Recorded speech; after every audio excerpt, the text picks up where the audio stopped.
히치콕의 수수께끼 같은 미소. 엘프리드 히치콕 감독이 세트장에서 작업하는 모습을 처음 본 사람들은 대개 놀라움을 금치 못했다. 대부분의 영화 감독들이 마치 투수의 손끝에서 떠나기 직전의 야구공처럼 에너지가 넘치고 스태프들에게 고함을 지르며 명령을 외쳐대는 데 반해 히치콕은 전용 의자에 앉은 채로 가끔씩 졸거나 대개 눈이 반쯤 감겨있곤 했다. 1951년작 열차 안의 낯선 자들을 만들 당시 주연 배우 팔리 그레인저는 히치콕의 이런 모습을 보고 화가 났거나 마음에 들지 않는다는 의미로 해석하고 뭐가 잘못됐는지 물어보았다.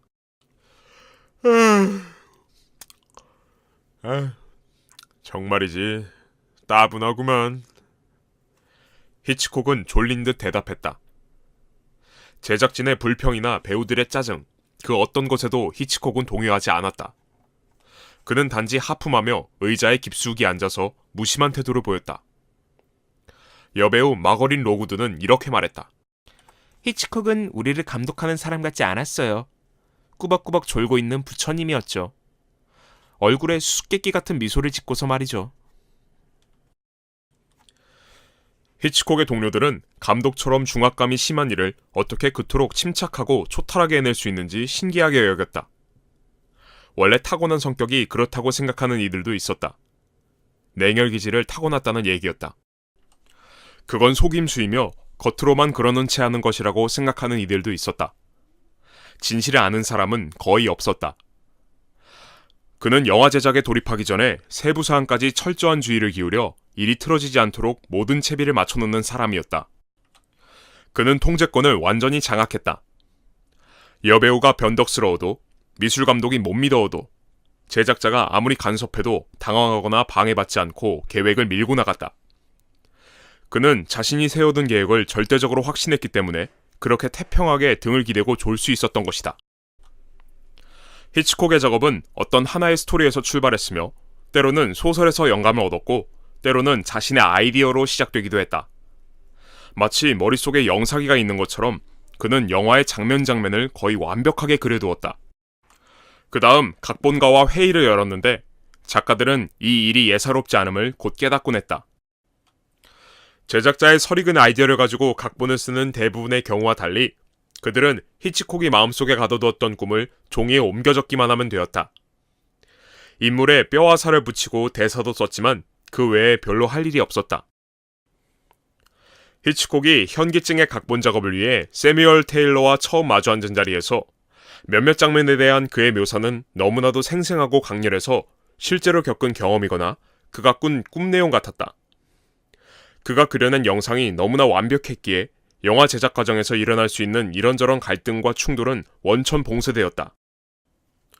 테일러는 비록 자신이 각본을 쓰지만 그 각본이 히치콕의 작품으로 남으리라는 것을 알았다. 각본 작업이 끝나면 히치콕은 그것을 바탕으로 정교한 촬영 대본을 만들었다. 블로킹, 카메라의 위치, 조명, 세트의 규모를 상세하게 구술하여 옮겨 적게 했다. 대부분의 감독들은 몇몇 장면을 다른 각도에서 찍어두어 나중에 편집자의 몫으로 남겨두었다. 하지만 히치콕은 달랐다. 그는 순전히 촬영 대본에 나온 순서대로 전체 필름을 편집했다. 원하는 바를 정확히 알았고 그대로 대본을 작성했다. 제작자나 배우가 씬 하나를 더하거나 수정하려고 할 때 히치콕은 겉으로 좋은 척했지만 속으로는 꿈쩍도 하지 않았다. 그의 영화 작업에서 우연히 일어나거나 계획 없이 진행되는 일은 없었다. 이창 같은 세트 영화를 지을 때 히치콕은 프로덕션 디자이너에게 정밀한 청사진과 평면도, 세세한 소품 목록까지 제시했다. 세트 제작 과정도 일일이 챙겼다. 특히 주연 배우들의 의상에 각별히 신경 썼다. 1954년작 다이얼 M을 돌려라를 비롯해 많은 히치콕 영화에서 의상을 담당했던 이디스 헤드는 이렇게 말했다. 모든 색상과 스타일에 나름의 이유가 있었죠. 일단 결정한 것에 대해선 절대적으로 확신했어요. 그레이스 켈리에게 한 씬에는 옅은 녹색 의상을, 다른 씬에는 흰색 시폰을, 또 다른 씬에는 황금색 의상을 입혀보았죠. 정말이지 스튜디오에서 꿈을 짜맞추는 거죠.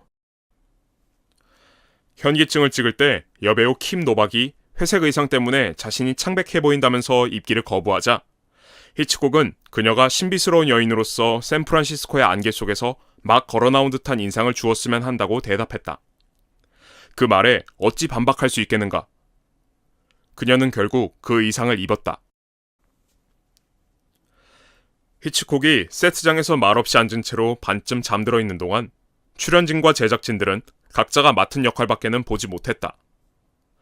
그런데도 모든 게 어떻게 그의 구상대로 척척 맞아 들어갔는지 영문을 모를 일이었다. 테일러는 영화로 완성된 현기증을 처음 보았을 때 마치 다른 사람의 꿈을 보는 듯한 기분이 들었다. 영화는 몇 달 전 히치콕이 그에게 들려준 구상 그대로를 완벽하게 화면으로 옮겨놓은 것이었다. 해석. 히치콕의 처녀작은 1925년에 제작된 무성영화 쾌락의 정원이었다. 그 작품은 모든 점에서 그야말로 엉망으로 진행됐다. 히치콕은 혼돈과 무질서를 싫어했다. 예측 못한 사건이 벌어지거나 스태프들이 우왕좌왕하거나 어떠한 경우라도 통제력을 상실하게 되면 스스로가 초라하게 느껴졌다. 그는 영화 제작을 군사작전처럼 다루기로 결심했다. 제작자나 배우나 제작진들에게 그가 창조하고 싶은 어떤 것도 망쳐놓을 빌미를 주지 않기로 한 것이다. 그는 영화 제작의 전체 과정을 스스로 익혔다. 세트 설계, 조명, 카메라와 렌즈에 대한 전문적 사항들, 편집, 음향 등을 말이다. 그는 영화 제작의 모든 단계를 주도하여 계획과 실행 사이에 어떠한 그림자도 들이우지 못하도록 했다. 히치콕의 방식대로 사전에 통제력을 장악하는 것은 평정심처럼 보이지 않을 수 있으나 사실은 평정심의 정점에 해당하는 특성이다. 그것은 준비된 상태로 침착하게 전투에 돌입하는 것을 뜻한다. 방해물이 나타나겠지만 이미 예측하고 대안을 생각해 두었으니 곧바로 대응할 수 있다. 그러니 어느 순간 머릿속이 하얗게 되는 일은 일어나지 않는다. 동료들이 의심이나 조급한 질문, 얼토당토 않은 아이디어를 쏟아낼 때 고개를 끄덕이며 듣는 척하지만 실제로는 그들을 무시해도 좋다. 그들보다 한 발 앞서 숙고해 두었기 때문이다. 그리고 당신의 느긋한 태도는 다른 이들에게 전염되어 그들 역시 한결 여유롭게 상황을 대처할 수 있다. 낯선 상황에 직면할 때마다 당신은 의기소침해지기 십상이다. 많은 사람들이 이래라 저래라 부탁하고 재촉한다. 어찌나 많은 중대사가 당신을 옥죄는지 목표한 바와 세워둔 계획을 놓쳐버리기 쉽다. 느닷없이 당신은 숲을 보지 못하고 나무만 보는 꼴이 되고 만다. 명심하라. 평정심을 유지할 때 당신은 그 모든 것들로부터 초탈하여 전체 전쟁터를, 전체 그림을 투명하게 바라볼 수 있다. 위대한 지휘관들은 어떠한 상황에서도 평정심을 잃지 않았다. 이러한 심적거리를 유지하는 동력은 미리 세부사항까지 완전히 익혀두는 것, 즉 준비태세다. 사람들로 하여금 당신의 부처 같은 초연함이 어떤 알지 못하는 신비한 원천에서 우러나오는 것이라고 믿게 하라. 그들이 이해하지 못하고 고개를 갸우뚱거릴수록 당신에게는 더 이루어진다.